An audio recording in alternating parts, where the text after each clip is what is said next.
Isang napakagandang araw sa ating lahat. Ayan, matirik ang araw ngayong araw na to. So, ayan, start kami nagawa ng bahay. Ito ang rest house ng aking amo dito sa Al Wafra, dito sa disyerto. Okay guys, nakikita naman natin na kung saan dito, grabe ang hirap, pagod, pawis, ang naranasan namin dito. So, hindi talaga mababayaran yung enjoy namin dito. Grabe ang saya namin, kahit pagod na, nagawa pa namin tumawa. Ayan, tingnan nyo. Guys, ayan, napakainit yan. Madaling, ang sikat ng araw, init. Ayan, namumula-mula pa yung mga mukha namin. Tingnan nyo naman guys. Ayan. O ayan, nasa taas ako niyan. Tingnan nyo. Ayan, nagawa pa namin umakyat guys. Ayan, see? Tapos na siya. Ayan.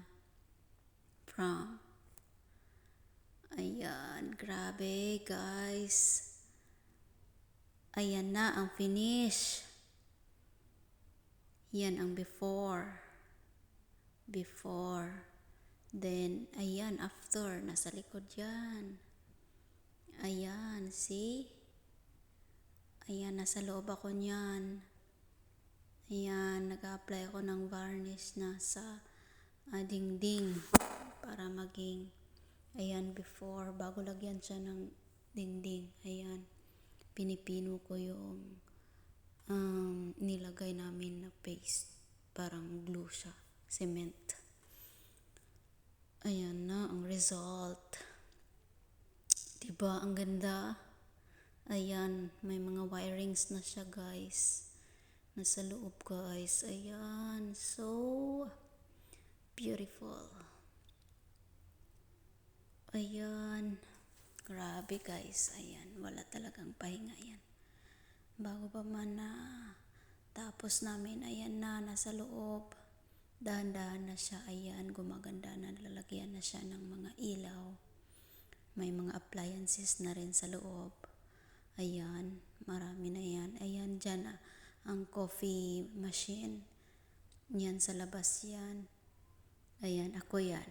Nasa sala. Nakaupo-upo din tayo pag may time, guys. No? Ayan na.